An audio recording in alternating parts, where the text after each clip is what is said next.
Hi friends, സച്ചിയുടെയും രേവതിയുടെയും ഏറ്റവും പുതിയ വിശേഷങ്ങളിലേക്ക് എല്ലാവർക്കും സ്വാഗതം. അങ്ങനെ നമ്മുടെ ചന്ദ്രമതിയാണെങ്കിൽ ശരത്തിനെതിരെയുള്ള കേസ് പിൻവലിക്കുകയാണ്. അത് വെറുതെ ഒന്നുമല്ല, നമ്മുടെ സച്ചിയും രേവതിയും കണ്ണീരൊഴുകിയ പൈസ ഉണ്ടല്ലോ, അത് ഒരു മനസാക്ഷിയും കൂടാതെ തന്നെ വക്കീലിൻ്റെ കയ്യിൽ നിന്ന് 2 ലക്ഷം രൂപ പ്രതിഫലം വാങ്ങിച്ചിട്ടാണ് കേസ് പിൻവലിക്കുന്നത് കേട്ടോ.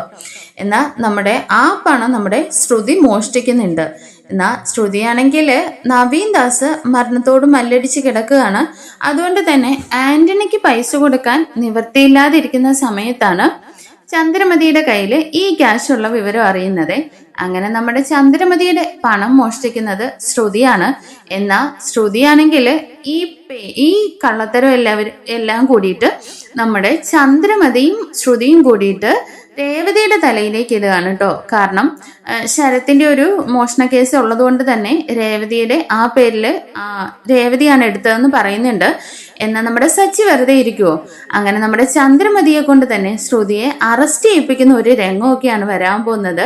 പലനാൾ കള്ളൻ ഒരു നാൾ പിടിയിലെന്നാണല്ലോ. നമ്മുടെ ശ്രുതിയാണെങ്കിൽ എല്ലാം കൂടി ഒന്നിച്ച് കിട്ടുന്ന ഒരു എപ്പിസോഡാണ് പറയാൻ പോകുന്നത്. ആന്റണിയുടെ കയ്യിൽ നിന്നും ഈ പണം മോഷ്ടിച്ചതിന്റെ പേരിലും ഒക്കെ ശ്രുതി സ്റ്റേഷനിൽ കയറാൻ പോവാണ്.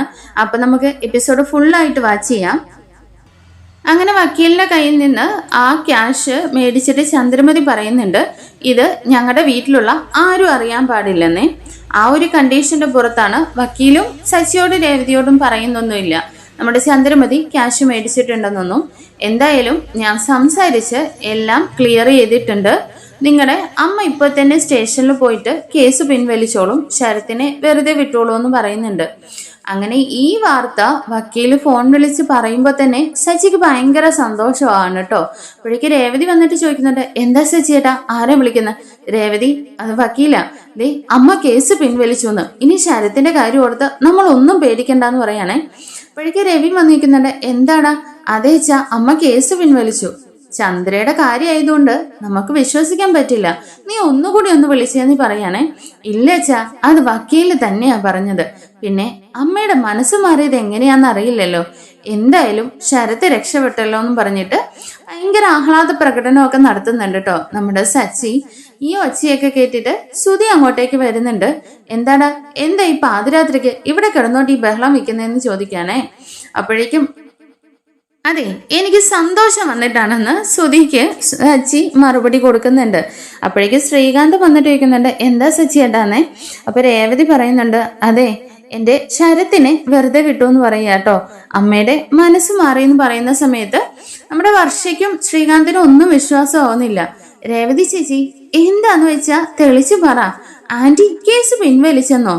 അതൊരിക്കലും നടക്കാൻ ചാൻസ് ഇല്ലാത്ത കാര്യമാണല്ലോ എന്ന് വർഷ പറയുമ്പോ രേവതി പറയുന്നുണ്ട്, പക്ഷേ എന്തായാലും എൻ്റെ കുടുംബത്തിനും എനിക്കും വേണ്ടിയിട്ട് അമ്മ കേസ് പിൻവലിച്ചു എന്ന് പറയാ. ഇത് കേട്ടിട്ട് ശ്രുതിയൊക്കെ ആകെ ഷോക്കായി നിൽക്കുകയാണ് കേട്ടോ. കാരണം ആന്റി ആണെങ്കിൽ ഇങ്ങനെ വരാൻ ചാൻസ് ഇല്ലല്ലോ.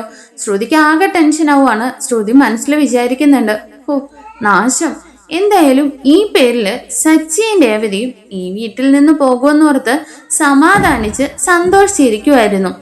ഇനിയിപ്പോ നവീൻ ദാസിന്റെ പ്രശ്നവും ആന്റണിയുടെ ഭീഷണിപ്പെടുത്തലും ഇത് എല്ലാം കൂടി തിരിച്ച് തലയിൽ വന്നല്ലോ എന്നോർത്ത് ഇങ്ങനെ ടെൻഷൻ അടിച്ച് നിൽക്കുകയാണേ. എന്നാലും ശ്രുതിയുടെ ടെൻഷൻ ഇങ്ങനെ ചിന്തിക്കുന്നുണ്ട്, എന്നാലും ആന്റി അങ്ങനെ ചെയ്യാൻ ചാൻസ് ഇല്ലല്ലോ. പിന്നെ എന്തോ ഒരു വലിയ കാര്യം ആന്റിയെ സ്വാധീനിച്ചിട്ടുണ്ട്, അല്ലാതെ ഈ കേസ് പിൻവലിക്കാൻ ചാൻസേ ഇല്ലെന്ന് ശ്രുതി മനസ്സിൽ വിചാരിക്കുന്നുണ്ട്.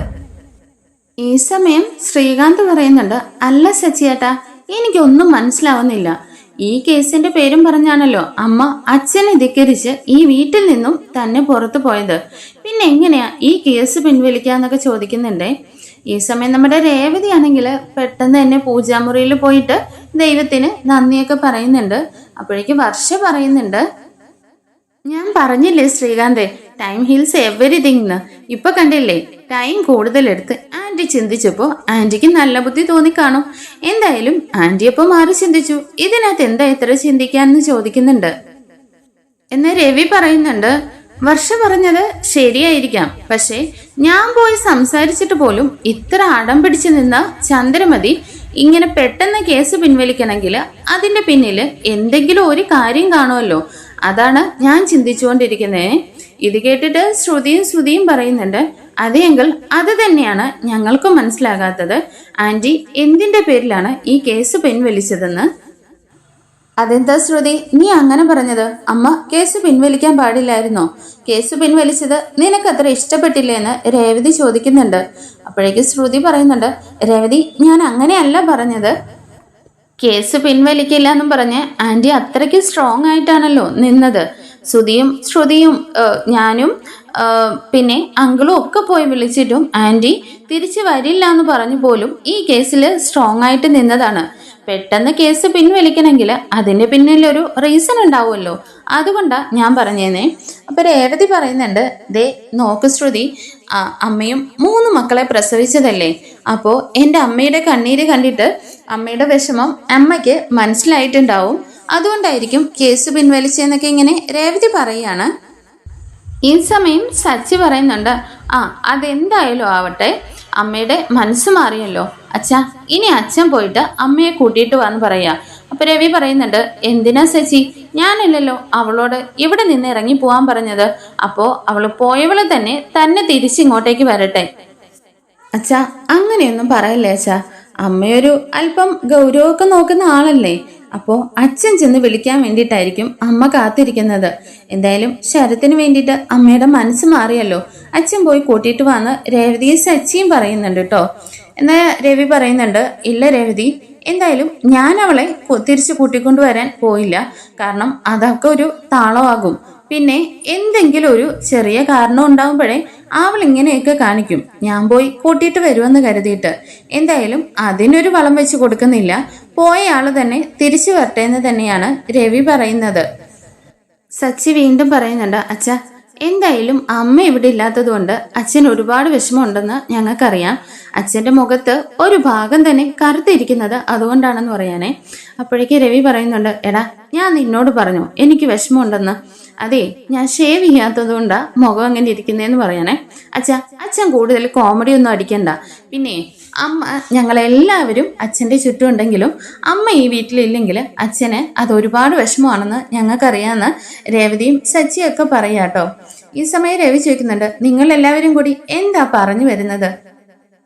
അച്ഛൻ പോയി കൂട്ടിയിട്ട് വരണോന്നേ. അപ്പോഴേക്കും ശ്രുതിയും പറയുന്നുണ്ട്, അതേ അങ്കിള് പോയി വിളിച്ച ആന്റി ഉറപ്പായിട്ടും വരുമെന്ന് പറയാനേ. ഈ സമയം ശ്രുതി പറയുന്നുണ്ട്, അതെ അച്ഛൻ വിളിച്ചാൽ മാത്രമല്ല ഞാൻ പോയി വിളിച്ചാലും എൻ്റെ അമ്മ വരുമെന്നും പറഞ്ഞിട്ട് കാണണമെന്നും പറഞ്ഞിട്ട് അങ്ങ് ഇറങ്ങി പോവാണ് കേട്ടോ. ഞാൻ പോയി വിളിച്ചിട്ട് വരാമെന്നും പറഞ്ഞിട്ട്. ഈ സമയം സച്ചി പറയുന്നുണ്ട്, എടാ നീ ഒന്ന് അവിടെ നിന്നേ. അതെ, നീ ചെന്ന് വിളിക്കുന്ന സമയത്ത് അമ്മ കൂടുതൽ വാശിക്കാരിയാണ്. അമ്മ ഒന്ന് ചിന്തിക്കും, എന്തായാലും അച്ഛൻ വിളിക്കാൻ വന്നില്ലല്ലോ എന്ന്. പിന്നീട് അമ്മ ഒന്നും കൂടി വാശി പിടിച്ചാൽ എന്ത് ചെയ്യും? അതുകൊണ്ട് അച്ഛൻ തന്നെ പോയി വിളിക്കട്ടെ എന്ന് സച്ചിയും പറയാണ്. ശ്രീകാന്തും പറയുന്നുണ്ട്, അച്ഛാ അമ്മയില്ലാഞ്ഞിട്ട് ഇവിടെ എല്ലാം മൊത്തത്തില് ഇരുട്ട് പിടിച്ചതുപോലെ കിടക്കുകയാണ്, ഒരു ഡൾനെസ് ആണ്, പോയി കൂട്ടിയിട്ട് വന്നേ. അപ്പോഴേക്ക് രവി പറയുന്നുണ്ട്, അതെ ഇത് മഴ പെയ്തിട്ട് മൊത്തം ഈർപ്പം പിടിച്ചിട്ടല്ലേ, ഒന്ന് പെയിന്റ് ചെയ്താൽ നന്നാവും പറയാനേ. ഇന്ന് ശ്രീകാന്തിന് ഒന്നും പറഞ്ഞത് മനസ്സിലായില്ല. അപ്പോഴേക്ക് വർഷ പറയുന്നുണ്ട്, എടാ അങ്കിള് നിന്നെ കളിയാക്കിയതാണെന്ന്. അങ്ങനെ രേവതി എന്തായാലും എനിക്ക് ഭക്ഷണം എടുത്തു വെക്കും മോളെ. നിങ്ങളുടെ അമ്മ എന്നോട് പറയാതെ തന്നെ ഇവിടെ നിന്ന് ഇറങ്ങിപ്പോയതാണ്. അപ്പോ തന്നെ വരുന്നെങ്കിൽ വരട്ടെ. പിന്നെ നിങ്ങളുടെ അമ്മയെ നിങ്ങൾക്ക് വേണമെന്ന് നിർബന്ധമാണെങ്കിൽ നിങ്ങൾ തന്നെ പോയി കൂട്ടിയിട്ട് വന്നു പറഞ്ഞിട്ട് നമ്മുടെ രവിയാണെങ്കിൽ ഒരു കൂസലും ഇല്ലാതെ അകത്തേക്ക് അങ്ങ് കയറി പോവാണ്. എല്ലാവരും ഭക്ഷണം കഴിക്കാനായിട്ട് രവിയുടെ പുറകെ അങ്ങ് കയറി പോവാണ് കേട്ടോ. പിന്നീടായിട്ട് ലക്ഷ്മിയമ്മ ഇങ്ങനെ കരഞ്ഞ് ആകെ വിഷമിച്ച് ഇങ്ങനെ ഇരിക്കുകയാണ്. ഈ സമയം ദേവു അങ്ങോട്ടേക്ക് ഓടി ചെല്ലുന്നുണ്ട് കേട്ടോ. അമ്മേ സച്ചേട്ടൻ അല്ല ശരത്ത് നിങ്ങൾക്ക് ഇങ്ങനെ വെപ്രാളം പിടിക്കുന്ന സമയത്ത് എന്താടി നീ എന്താന്ന് വെച്ചാൽ തെളിച്ച് പറയാം. അപ്പോൾ ദേവു പറയുന്നുണ്ട്, അമ്മേ ശരത്തിന്റെ കേസ് പിൻവലിച്ചു അവര്. എന്തായാലും അത് പറയാൻ വേണ്ടിയിട്ട് സച്ചേട്ടനെയും രേവതി ചേച്ചി ഇങ്ങോട്ടേക്ക് വന്നോണ്ടിരിക്കുകയാണേ. ഇത് കേൾക്കുമ്പോൾ ലക്ഷ്മി അമ്മയ്ക്ക് വിശ്വസിക്കാനാവാതെ, നീ എന്താ ദേവു പറഞ്ഞത്? അതേമ്മേ, ആ ആന്റി കേസ് പിൻവലിച്ചു, ശരത്തിനെ വെറുതെ വിടുമെന്ന് പറയാണേ. അപ്പോഴേക്ക് ലക്ഷ്മി അമ്മ ഓടി ചെന്നിട്ട് ഭർത്താവിന്റെ മുമ്പിൽ തിരിവെച്ചിട്ടുണ്ടല്ലോ, അതൊക്കെ എടുത്തു വെച്ചിട്ട് ഇങ്ങനെ പ്രാർത്ഥിക്കുന്നൊക്കെ ഉണ്ട്. ലക്ഷ്മി അമ്മയാണെങ്കിൽ ആ ഫോട്ടോയുടെ മുമ്പിൽ പോയി നിന്നിട്ട് ഭയങ്കരമായിട്ട് കരഞ്ഞ് പ്രാർത്ഥിക്കുന്നതൊക്കെ ഉണ്ട് കേട്ടോ. എൻ്റെ ശരത്ത് ജയിലിൽ പോവാതെ രക്ഷിച്ചത് നിങ്ങളും ദൈവവും കൂടി ചേർന്നിട്ടാണ്. എൻ്റെ മോനിങ്ങനെ രക്ഷപ്പെടുമെന്ന് ഞാൻ വിചാരിച്ചില്ല എന്നൊക്കെ പറഞ്ഞ് ഇങ്ങനെ കരയാണല്ലോ. ഈ സമയം ദേവ് പോയിട്ട് ആശ്വസിപ്പിക്കുന്നൊക്കെ ഉണ്ട്. അപ്പോഴേക്കും നമ്മുടെ സച്ചിയും രേവതിയും കൂടിയിട്ട് അമ്മയെന്ന് വിളിച്ചിട്ട് അങ്ങോട്ടേക്ക് വരുന്നുണ്ട് കേട്ടോ. അവരെ കണ്ടതും ലക്ഷ്മിയമ്മ ഓടിപ്പോയിട്ട് ചോദിക്കുന്നുണ്ട്, മോനെ കേസ് പിൻവലിച്ചോന്നേ. അതേമേ, അവരെ എന്താണെന്നറിയില്ല മനസ്സ് മാറിയിട്ട് കേസ് പിൻവലിച്ചു എന്നും പറഞ്ഞ് നമ്മുടെ ശരത്തിനെയും കൂട്ടിയിട്ടാണ് കേട്ടോ അവർ വന്നിരിക്കുന്നത്. അങ്ങനെ ശരത്തിനെ പോയി കെട്ടിപ്പിടിച്ച് ലക്ഷ്മിയമ്മ കരയുന്നുണ്ട്. എൻ്റെ മോനെ, നിന്നെ കണ്ടതിന് ശേഷമാണ് ഈ അമ്മയുടെ ശ്വാസം നേരെ വീണതെന്നൊക്കെ പറഞ്ഞിട്ട് ഭയങ്കര കരച്ചിലാണ് കേട്ടോ. അങ്ങനെ സച്ചിയും പറയുന്നുണ്ട്, ഇനി ശരത്തിന് ഒരു പ്രശ്നം ഉണ്ടാവില്ല, അമ്മ ഒന്നും കൊണ്ടും പേടിക്കണ്ട. ശരത്താണെങ്കിൽ അമ്മ ഇനി ഒന്നുകൊണ്ടും വിഷമിക്കണ്ട, ഞാൻ അമ്മേനെ ഒരുപാട് വിഷമിപ്പിച്ചല്ലേ, എന്നോട് ക്ഷമിക്കമ്മേന്നും പറഞ്ഞിട്ട് ലക്ഷ്മിയമ്മയുടെ കാലിൽ വീണ് കരയാണ് കേട്ടോ. ലക്ഷ്മിയമ്മയാണെങ്കിൽ ശരത്തിനെ പിടിച്ച് എഴുന്നേപ്പിച്ചിട്ട്, എടാ നിന്നോട് ഇതുകൊണ്ടല്ലേടാ ഞാൻ ഈ ഒരു അവസ്ഥ വരാതിരിക്കാനല്ലേ കണ്ടവന്മാരോടൊന്നും കൂട്ടുകൂടരുതെന്ന് അന്നേ പറഞ്ഞതെന്ന് പറഞ്ഞിട്ട് ലക്ഷ്മിയമ്മ ഇങ്ങനെ വിഷമിക്കുകയാണല്ലോ. ഈ സമയം ശരത്ത് പറയുന്നുണ്ട്, അതേ അമ്മ പറഞ്ഞ വാക്ക് ഞാൻ അന്ന് കേൾക്കണമായിരുന്നു. എന്ത് ചെയ്യാനമ്മേ, എനിക്ക് തെറ്റുപറ്റിപ്പോയി എന്നും പറഞ്ഞിട്ട് ശരത്ത് എന്നോട് ക്ഷമിക്കമ്മേ എന്നൊക്കെ പറയാം. അപ്പോഴേക്കും ലക്ഷ്മിയമ്മ പറയുന്നുണ്ട്, നീ എന്നോടല്ല ശരത്തെ മാപ്പ് ചോദിക്കേണ്ടത്. ദേ ഈ നിൽക്കുന്ന സച്ചി ഉണ്ടല്ലോ, സച്ചിമോൻ ഇല്ലാതിരുന്നെങ്കിൽ ഇന്ന് എന്താവുമായിരുന്നു അവസ്ഥ. നീ ചെയ്ത എല്ലാ കൊള്ളരുതായ്മകളും അറിഞ്ഞു വെച്ചുകൊണ്ട് നിന്നോട് ഒന്നും പുറത്തു പറയാതെ നിന്നെ ജയിലിലേക്ക് പോകാതെ കാത്ത് രക്ഷിച്ചു കൊണ്ടുവന്നില്ലേ, ഈ സച്ചിയോടും രേവതിയോടും നീ എന്നും മാപ്പ് ചോദിക്കണം, അവരോട് നീ കടപ്പെട്ടിരിക്കണം എന്നൊക്കെ പറയുന്നുണ്ട്. അപ്പോഴേക്കും സച്ചി പറയുന്നുണ്ട്, അമ്മേ എന്താ അമ്മേ പറയുന്നത്, നമ്മുടെ വീട്ടിലുള്ള ഒരാൾക്ക് വേണ്ടിയിട്ട് ഇങ്ങനെ ചെയ്തതിന് എന്തിനാ ഇങ്ങനെ ഒരു കടമയൊക്കെ വെക്കുന്നത് എന്ന് ദേവവും പറയുന്നുണ്ട്. അതങ്ങനെ ഒന്നുമല്ല സച്ചിയേട്ടാ, എന്തായാലും ശരത്തെ നമ്മൾ എന്നും സച്ചിയേട്ടനോട് കടപ്പാടുള്ളവരായിരിക്കും. ദേ നമ്മുടെ അച്ഛൻ ഉണ്ടായിരുന്നെങ്കിൽ ചെയ്യുന്നതിനേക്കാളും ഒരു പടി മുകളിലാണ് സച്ചിയേട്ടൻ നമുക്ക് വേണ്ടി ചെയ്ത കാര്യങ്ങൾ എന്നൊക്കെ പറഞ്ഞിട്ട് ദേവവും പറയുന്നുണ്ടല്ലോ. അപ്പോഴേക്ക് സച്ചി പറയുന്നുണ്ട്, എല്ലാവരും ഇതൊന്നും മതിയാക്കുമോ, കുടുംബത്തിലുള്ള നിങ്ങൾക്ക് വേണ്ടിയിട്ട് ഞാൻ ചെയ്ത കാര്യങ്ങളിനകത്ത് ഇത്ര പുകഴ്ത്തലിൻ്റെയും വലിയ പറച്ചിലിൻ്റെയും ഒന്നും ആവശ്യമില്ല. നിങ്ങൾ എൻ്റെ അനിയനും അനിയത്തിയല്ലേ, ഇതെൻ്റെ സ്വന്തം കുടുംബമാണ്, പിന്നെ എന്തിനാണ് അങ്ങോട്ടും ഇങ്ങോട്ടും ഒക്കെ നന്ദി പറയുന്നതെന്നൊക്കെ പറഞ്ഞ് സച്ചിയും എല്ലാവരെയും സമാധാനിപ്പിക്കുന്നൊക്കെ ഉണ്ട്. ഈ സമയം ശരത്താണെങ്കിൽ പെട്ടെന്ന് വന്നിട്ട് സച്ചിയേട്ടാ എന്നോട് ക്ഷമിക്കും സച്ചിയേട്ടാന്നും പറഞ്ഞിട്ട് സച്ചിയുടെ കാലിൽ വീഴാണ് കേട്ടോ. അപ്പൊ സച്ചി ഇങ്ങനെ പിടിച്ച് എഴുന്നേപ്പിക്കുന്നുണ്ട്. ദേ നോക്ക് ശരത്തെ, സ്വന്തം അച്ഛൻ്റെയും അമ്മയുടെയും കാലിലല്ലാതെ മറ്റൊരാളുടെ കാലിലും വീഴാൻ പാടില്ല. പിന്നെ നമ്മളൊരു തെറ്റ് ചെയ്തിട്ടുണ്ടെങ്കിൽ അത് തെറ്റാണെന്ന് മനസ്സിലാക്കി അതിൽ നിന്ന് പിന്തിരിയാൻ ഒരു മനസ്സ് കാണിക്കണമല്ലോ. അതോടുകൂടിയിട്ട് അവിടെ പ്രശ്നം തീരും. പിന്നെ മറ്റുള്ളവരുടെ മുമ്പിൽ നല്ല അന്തസ്സോടുകൂടി തല ഉയർത്തി തന്നെ ജീവിക്കണമെന്നൊക്കെ പറയുകയാണേ. അപ്പോഴേക്ക് രേവതി പറയുന്നുണ്ട്, ദേ നോക്ക് ശരത്തെ, നിനക്ക് വേണ്ടിയിട്ട് സച്ചിയേട്ടൻ സ്വന്തം കുടുംബത്തെ മുഴുവൻ ഒരു സൈറ്റിൽ മാറ്റി നിർത്തിയിട്ടാണ് പോരാടിയത്. രേവതി എന്താ നീ പറയുന്നത്, ഓവർ ബിൽഡപ്പ് ഒന്നും വേണ്ട. പിന്നെ ദേ മാപ്പ് ക്ഷമ ഇതിനെക്കുറിച്ചൊന്നും ആരും ഇനി സംസാരിക്കണ്ട. പിന്നെ ശരത്തെ, നിനക്ക് എന്തെങ്കിലും ചെയ്തേ മതിയാവുന്നുണ്ടെങ്കിൽ എനിക്ക് വേണ്ടി നീ ഒരു കാര്യം ചെയ്യുമെന്ന് ചോദിക്കാനേ. അപ്പൊ ശരത്ത് പറയുന്നുണ്ട്, സച്ചിയേട്ടൻ എന്ത് പറഞ്ഞാലും ഞാൻ ചെയ്യുമെന്ന്. എന്നാൽ എനിക്ക് വേണ്ടിയിട്ട് ഇന്നു മുതൽ നീ നന്നായിട്ട് പഠിക്കണം, നല്ല രീതിയിൽ പഠിച്ച് ഏറ്റവും കൂടുതൽ മാർക്കോടുകൂടി ജയിച്ച് നല്ലൊരു ജോലിയിലെത്തി ചേർന്നിട്ട് അന്തസ്സായിട്ട് ജീവിക്കണം. അല്ലാതെ ദൈപ്പം കണ്ടില്ലേ, നിന്റെ ചേച്ചിക്ക് പകുതിക്ക് വെച്ച് പഠിപ്പ് മുടങ്ങേണ്ടി വന്നു. എന്നാലും നിന്റെ ചേച്ചി അധ്വാനിച്ചാണ് പല വീടുകൾ കയറി ഇറങ്ങി അലഞ്ഞു തിരിഞ്ഞ് ഇപ്പോഴും കഷ്ടപ്പെടുന്നുണ്ട്. അതിൻ്റെ പകുതി ഒരു അധ്വാനിക്കാനുള്ള മനസ്സ് മതി നിനക്ക്. അതുണ്ടെങ്കിൽ നീ നല്ലൊരു നിലയിലെത്തും, അത് മാത്രം കണ്ടാൽ മതി എന്നൊക്കെ സച്ചിയും പറയുന്നുണ്ട്. ലക്ഷ്മിയമ്മയും പറയുന്നുണ്ട്, സച്ചിയേട്ടൻ പറഞ്ഞത് ശരിയാണടാ, നീ ഇനി പഠിച്ച് നല്ലൊരു ജോലിയിലെത്തണം എന്നൊക്കെ അവരെല്ലാവരും ഇങ്ങനെ ശരത്തിനെ ഉപദേശിക്കുന്നുണ്ട്. അങ്ങനെ ലക്ഷ്മിയമ്മ പറയുന്നുണ്ട്, മോനെ എനിക്ക് എന്തായാലും മോൻ്റെ അമ്മേനെ ഒന്ന് കാണണം, ഇത്രയും കാര്യങ്ങൾ ചെയ്ത് തന്നതല്ലേ, അപ്പോൾ അമ്മയെ കണ്ടിട്ട് ഒരു നന്ദി വാക്ക് പറയണമെന്നൊക്കെ. എന്നാൽ സച്ചിക്ക് അറിയാലോ നമ്മുടെ ചന്ദ്രമതിയുടെ സ്വഭാവം, എന്തായാലും ഇനി എന്തൊക്കെ വിളിച്ചു പറയുമെന്നൊന്നും അറിയില്ലല്ലോ. അതിൻ്റെ ഒന്നും കാര്യമില്ലെന്ന് പറയുകയാണെങ്കിലും രേവതിയും നിർബന്ധിക്കുന്നുണ്ട്. സച്ചേട്ടാ, നമുക്ക് എന്തായാലും അമ്മേനെ ഒന്ന് പോയി കാണണം എന്നും പറഞ്ഞിട്ട് എല്ലാവരും കൂടിയിട്ട് നമ്മുടെ ചന്ദ്രമതിനെ ഭാമയുടെ വീട്ടിലാണല്ലോ തിരിച്ചു കൂട്ടിക്കൊണ്ടു പോകാനും കാര്യങ്ങളൊക്കെ സംസാരിക്കാനുമായിട്ട് പോകുന്നുണ്ട്. ഈ സമയം നമ്മുടെ ആന്റണീനെയാണ് കാണിക്കുന്നത്. ആന്റണി ആണെങ്കിൽ പറയുന്നുണ്ട്, എന്തായാലും അവൻ 1 വർഷം ഉള്ളിൽ കിടക്കുമെന്ന് കരുതിയതാണ്, ഇപ്പതേ എല്ലാം നശിച്ചല്ലോന്നേ. എന്നാ ആന്റണിയുടെ കൂടെയുള്ള ആള് ചോദിക്കുന്നുണ്ട്, അതെന്താ ആന്റണി ചേട്ടാ അവനെ ഇങ്ങനെ വെറുതെ വിട്ടതെന്നേ? അതെ, എന്തായാലും അവര് കേസ് പിൻവലിച്ചിട്ടുണ്ടാവും. ആ സച്ചിയും അവന്റെ ഭാര്യയും കൂടിയിട്ട് ഇനി ആ വീട്ടിൽ നിന്നും തന്നെ പുറത്താവും. അവൻ 1 വർഷം ഉള്ളിൽ കിടക്കും. അതിനുശേഷം നമ്മുടെ അടുത്തേക്ക് തന്നെ വരുമെന്നൊക്കെയാണ് കരുതിയിരുന്നത്.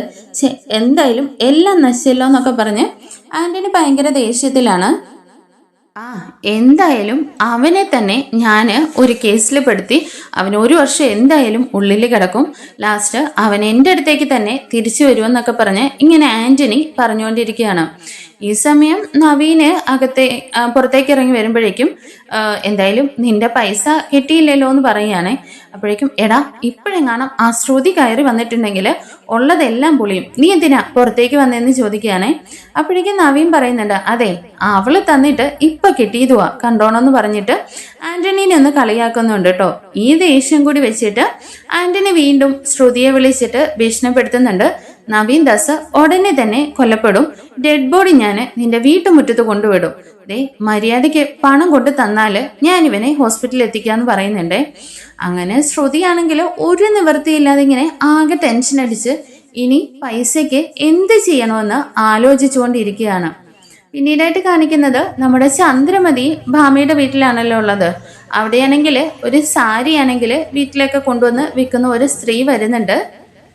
അങ്ങനെ ഭാമയും പറയുന്നുണ്ട്, ഇപ്പം സാരിയൊന്നും വേണ്ടെന്നേ, ഇങ്ങോട്ടേക്ക് നോക്ക്, നിങ്ങൾക്ക് ഏറ്റവും ഇഷ്ടപ്പെടുന്ന നല്ല സാരിയൊക്കെയാന്നും പറഞ്ഞ് അവര് കാണിക്കുമ്പോഴേക്കും ചന്ദ്രമതി ഓർക്കുന്നുണ്ട്, എന്തായാലും നമ്മുടെ ശരത്തിനെ വിട്ടയക്കാൻ വേണ്ടിയിട്ട് 2 ലക്ഷം രൂപ വക്കീലിന്റെ കയ്യിൽ നിന്ന് മേടിച്ചല്ലോ, ആ പൈസ കയ്യിലിരിക്കുകയാണ്. ആ പൈസ വീട്ടിൽ മറ്റാരോടും പറയാനും പാടില്ലല്ലോ. അപ്പൊ നല്ല വില കൂടിയ 2-3 സാരി എടുക്കാമെന്നും പറഞ്ഞിട്ട് ഭാമയും ചന്ദ്രമതിയും കൂടി ഇങ്ങനെ സാരിയൊക്കെ നോക്കിക്കൊണ്ടിരിക്കുകയാണ്. ഈ സമയം നമ്മുടെ രേവതി ആണെങ്കിൽ ഭാമയ്ക്ക് പൂവായിട്ട് അങ്ങോട്ടേക്ക് വരുന്നുണ്ട്. അങ്ങനെ വരുമ്പോ തന്നെ അമ്മയെ എന്ന് വിളിച്ചിട്ടാണ് വരുന്നത്. എന്താടി നിനക്കിന്ന് ഭയങ്കര സന്തോഷം? അമ്മേ, എന്തായാലും അമ്മ ഇത്രയും എന്നോട് സ്നേഹമുണ്ടെന്ന് ഞാൻ കരുതിയില്ല. അമ്മ എന്തായാലും ശരത്തിന്റെ കേസ് പിൻവലിച്ചല്ലോ എന്നൊക്കെ പറയുന്നുണ്ട്. എന്തായാലും നിന്റെ അമ്മ വന്ന് കരഞ്ഞ് കാലു പിടിച്ചതല്ലേ, പിന്നെ രവിയേട്ടനും പറഞ്ഞപ്പോ അത് വേണമെന്ന് തോന്നി, അല്ലാതെ നിന്നോടുള്ള സ്നേഹം കൊണ്ടൊന്നും അല്ലെന്നും പറഞ്ഞിട്ട് ചന്ദ്രമതി ഇങ്ങനെ ഇരിക്കുക കേട്ടോ. അപ്പോഴേക്കും ഭാമയാണെങ്കിൽ ചന്ദ്രമതിനെ ഇങ്ങനെ ഏറുകണ്ണിട്ട് നോക്കുന്നുണ്ട്. അല്ലാതെ നീ പണം കണ്ടിട്ടൊന്നും അല്ലല്ലോ എന്നൊക്കെ പറഞ്ഞിട്ട് നീ ഒന്ന് മിണ്ടാതിരിക്കടീന്ന് ഭാമയോട് പറയുന്നുണ്ട്. അങ്ങനെ സാരി നോക്കുകയാണല്ലോ. എന്നാൽ രേവതിയുടെ മുമ്പിൽ വെച്ച് അത്രയും കൂടിയ സാരി ഒന്നും മേടിക്കാനും പറ്റില്ല. അപ്പോഴേക്കും ചന്ദ്രമതി പറയുന്നുണ്ട്, രേവതി, ടെറസിന്റെ മുകളിൽ തുണിയെല്ലാം വിരിച്ചിട്ടിട്ടുണ്ട്, നല്ല മഴ വരാൻ പോന്നു, നീ അത് പോയി പെറുക്കിയിട്ട് വാന്ന് പറയുകയാണേ. അങ്ങനെ രേവതി ആണെങ്കിൽ ആ തുണിയെല്ലാം പെറുക്കിയിട്ട് വന്ന് കട്ടിലയിലൊക്കെ കൊണ്ടിടുന്നുണ്ട്. ഈ സമയം സാരി മേടിച്ചിട്ട് പൈസ കൊടുക്കണമല്ലോ. പെട്ടെന്ന് തന്നെ ഭാമ പോയിട്ട് നമ്മുടെ അലമാരിയിൽ ചന്ദ്രമതി കൊടുത്ത ആ പൈസ ആ റൂമിലെ അലമാരിയിലാണ് വെച്ചിരുന്നത്. അങ്ങനെ അലമാരിയിൽ പോയി നോക്കുന്ന സമയത്ത് ആ ക്യാഷ് ഉണ്ടായിരിക്കില്ല കേട്ടോ. ഈ സമയം രേവതി ആണെങ്കിൽ അങ്ങ് പോയിട്ടുമുണ്ട്. അങ്ങനെ ചന്ദ്രേ, ദേ അലമാരിയിൽ പൈസ ഇല്ലെന്ന് പറയുകയാണേ. ഇത് കേട്ട് ചന്ദ്രമതി ആകെ ഷോക്കാവാണ്. എന്താ ഭാമ പറയുന്നത്? നിന്റെ തന്ന ആ പൈസ വേറെ എവിടെ പോവാനാ? ചന്ദ്രൻ, ഞാനിവിടെ ഈ അലമാരിയിലാ വെച്ചിരുന്നത്, ഇത് കണ്ടില്ല എന്ന് പറയാണേ. എന്തായാലും ആ പൂ കെട്ടുന്നവള് തന്നെയാണ് ആ ക്യാഷ് എടുത്തത്. അവള് അറിഞ്ഞിട്ടുണ്ടാവും, അല്ലാതെ അവൾ ഇപ്പൊ ഈ സമയത്ത് ഇങ്ങോട്ടേക്ക് വരില്ലല്ലോ എന്നൊക്കെ പറയുന്നുണ്ട്. എന്നാ ഭാമ പറയുന്നുണ്ട്, എന്തായാലും രേവതി അങ്ങനെ ചെയ്യുമെന്ന് എനിക്ക് തോന്നുന്നില്ല. പിന്നെ വേറെ ആരാണ് ഭാമ ഈ വീട്ടിൽ കയറി പണം എടുക്കാനായിട്ട്? ഞാൻ പറഞ്ഞില്ലേ, ആ കുടുംബം മൊത്തത്തിൽ പ്ലാൻ ചെയ്തിട്ടാണ് പണം മോഷ്ടിക്കാൻ വേണ്ടി ഇറങ്ങിയിരിക്കുന്നത്. എന്തായാലും ഇതിന് ഞാനൊരു തീരുമാനം ഉണ്ടാക്കുമെന്നും പറഞ്ഞിട്ട് ചന്ദ്രമതി നേരെ വീട്ടിലേക്ക് പോവാണ്. അങ്ങനെ സാരിയൊന്നും മേടിക്കാനും പറ്റിയില്ലല്ലോ. ആകെ ടെൻഷനിലാണ്. കാരണം ചന്ദ്രമതിയുടെ പൈസയാണെന്ന് വീട്ടിലാരോടും പറയാനും പാടില്ല. ഇതെങ്ങനെ അവതരിപ്പിക്കാനും പറ്റുമെന്ന് അറിയില്ലല്ലോ. അങ്ങനെ ചന്ദ്രമതി വീട്ടിൽ ചെന്ന് കഴിയുമ്പോൾ എല്ലാവർക്കും ഭയങ്കര സന്തോഷമൊക്കെ ആവുന്നുണ്ട്. അങ്ങനെ ഭക്ഷണം കഴിക്കാനിരിക്കുമ്പോഴേക്കും നമ്മുടെ ചന്ദ്രമതി അവിടെ തന്നെ ഇരിക്കുകയാണ്. അപ്പോഴേക്കും രവിയോട് പറയുന്നുണ്ട്, അച്ഛാ അമ്മേനെ പോയി ഭക്ഷണം കഴിക്കാൻ വിളിക്കാനേ. അതെ, അവക്ക് വിശപ്പുണ്ടെങ്കിൽ അവള് വന്ന് കഴിച്ചോളൂ എന്ന് പറയുന്നുണ്ട്. അപ്പോഴേക്ക് രേവതി പോയിട്ട് അമ്മേ ഭക്ഷണം എടുത്തു വെച്ചു കഴിക്കാനെന്നും പറയുന്നുണ്ട്. എന്നാൽ ചന്ദ്രമതി വീണ്ടും അവിടെ തന്നെ ഇങ്ങനെ ഇരിക്കുകയാണ് കേട്ടോ. അപ്പോഴേക്കാണ് ഭാമയ്ക്ക് കോൾ ചെയ്തിട്ട് ഭാമ വിളിക്കുന്നതായിട്ട് ഇങ്ങനെ കാണിക്കുന്നത്. എന്താ ഭാമേ, നിന്റെ വീട്ടിലെ പൈസ കണ്ടില്ലെന്നോ? അതെ ചന്ദ്രേ, എന്റെ പൈസ കണ്ടില്ലെന്ന് ഭാമയും പെട്ടെന്ന് തന്നെ പറയുവാണേ. നിനക്ക് സംശയം രേവതിനെയാണെന്നാണോ പറഞ്ഞെന്നും പറഞ്ഞ് ചന്ദ്രമതി തന്നെ ഇങ്ങനെ അവരെ കേൾപ്പിക്കാനായിട്ട് സ്വയം ഇങ്ങനെ പറയുന്നുണ്ട് കേട്ടോ. എന്നാ ഇത് കേൾക്കുന്ന നമ്മുടെ സച്ചിക്കും രേവതിക്കും ഭയങ്കരമായിട്ട് സച്ചിക്ക് ദേഷ്യം വരുന്നുണ്ട്. രേവതി അങ്ങ് കരയാനും തുടങ്ങുന്നുണ്ട്. എന്തായാലും അച്ഛാ എന്തായി പറയുന്നത്, ഞാൻ പണം എടുക്കില്ല എന്നൊക്കെ പറയുന്നുണ്ടെങ്കിലും സച്ചി ആണെങ്കിൽ എന്തായാലും ഭാമയാൻറ്റി അങ്ങനെ പറയുമെന്ന് തോന്നുന്നില്ല, ഇവര് തന്നെയായിരിക്കും അങ്ങനെ പറഞ്ഞെന്നൊക്കെ പറയുന്നുണ്ട്. എന്നാ ചന്ദ്രമതി പറയുന്നുണ്ട്, ഞാനെന്തിനാ ഇവളെ പറയുന്നത്? ഭാമയുടെ പൈസയാണ് അവിടെ നിന്ന് കാണാതെ പോയിരിക്കുന്നത്. ആ സമയം ഇവള് മാത്രമേ അങ്ങോട്ടേക്ക് വന്നിട്ടുള്ളൂ. അപ്പോ ഭാമ തന്നെയാണ് പറഞ്ഞത് രേവതിയാണോ എടുത്തതെന്ന് എന്നും പറഞ്ഞിട്ട് ചന്ദ്രമതി നിൽക്കുന്ന സമയത്ത് സച്ചി ആണെങ്കിൽ ആ ഫോൺ പോയി തട്ടിപ്പറിച്ചിട്ട് ഭാമയോട് ചോദിക്കുന്നുണ്ട് കേട്ടോ, എന്താ ഭാമയാൻറ്റി ഉണ്ടായതെന്നേ? അതെ, എൻ്റെ പൈസ കണ്ടില്ല ഇവിടെ ഇരുന്നതെന്ന് പറയാനേ. അതിന് നിങ്ങളുടെ പൈസ കണ്ടില്ലെന്ന് ഉടനെ രേവതിനെയാണോ കുറ്റം പറയുന്നത്? നിങ്ങൾ പോയി പൈസ കണ്ടില്ലെങ്കിൽ അത് പോലീസ് സ്റ്റേഷനിൽ പറയുന്നുണ്ട്. ഇതിനൊക്കെ മുമ്പായിട്ട് നമ്മുടെ ചന്ദ്രമതിയുടെ അടുത്തേക്ക് ശ്രുതി വരുന്നുണ്ട്. പൈസ കിട്ടിയത് അറിഞ്ഞിട്ട് ശ്രുതി കുറെ ട്രിക്കുകളൊക്കെ കാണിച്ചിട്ട് ആ പൈസ അടിച്ചു മാറ്റിക്കൊണ്ട് അവിടെ നിന്ന് എസ്കേപ്പ് ആവുന്നുണ്ട് കേട്ടോ. എന്നാൽ ഈ വിശേഷങ്ങളൊക്കെ നമ്മൾ മറ്റൊരു എപ്പിസോഡിൽ പറഞ്ഞിട്ടുണ്ട്. കാണാത്തവര് നമ്മുടെ ചാനലൊന്ന് പോയിട്ട് അതൊന്ന് കാണണേ. അങ്ങനെ ചന്ദ്രമതി ആണെങ്കിൽ പൈസ കണ്ടില്ലെന്നും പറഞ്ഞ് ഇങ്ങനെ നിൽക്കുന്ന സമയത്ത് സച്ചിക്ക് നല്ല ദേഷ്യം വരുന്നുണ്ട്. അപ്പോൾ ഭാമയ്ക്കും ഒരു ടെൻഷൻ ആവുകയാണ് കേട്ടോ. കാരണം താന് രേവതി എടുത്തെന്ന് പറഞ്ഞിട്ടേ ഇല്ല, ചന്ദ്രയാണ് ഇതൊക്കെ പറഞ്ഞത്. അങ്ങനെ ചന്ദ്രമതി പറയുന്നുണ്ട്, എന്താ ചെയ്യാ, എന്തായാലും ആ ഭാമയുടെ വീട്ടിൽ ഞാൻ ഇത്രയും ദിവസം കഴിഞ്ഞതല്ലേ, അവൾക്ക് വേണ്ടിയിട്ട് എനിക്കൊന്നും ചെയ്യാൻ കഴിഞ്ഞിട്ടില്ല. ഇപ്പതേണ്ടേ ഈ വീട്ടിൽ നിന്ന് തന്നെ ഒരാള് അവളുടെ പണം മോഷ്ടിച്ചെന്നും കൂടി പറഞ്ഞിരിക്കുന്നു. എന്തായാലും എനിക്കൊരു സമാധാനം ഇല്ലെന്നൊക്കെ പറഞ്ഞിട്ട് ചന്ദ്ര ഇങ്ങനെ പറയുകയാണേ. അപ്പോഴേക്ക് രവിയോട് വീണ്ടും പറയുന്നുണ്ട്, ദേ രവിയേട്ടാ, ഞാൻ അന്നേ നിങ്ങളോട് പറഞ്ഞതാണ്, ഇവളുടെ അനിയൻ പണം മോഷ്ടിച്ചതിന് നിങ്ങൾക്കെല്ലാവർക്കും ഭയങ്കര വിഷമമായിരുന്നല്ലോ. അവനെതിരെയുള്ള കേസ് പിൻവലിക്കാന്നും പറഞ്ഞിട്ട് ഇപ്പൊ കണ്ടല്ലേ തനി സ്വരൂപങ്ങൾ പുറത്തു വരുന്നത്. ഇപ്പതേ ഭാമയുടെ വീട്ടിൽ പോയിട്ട് ഇവള് പണം മോഷ്ടിച്ചിരിക്കുന്നു.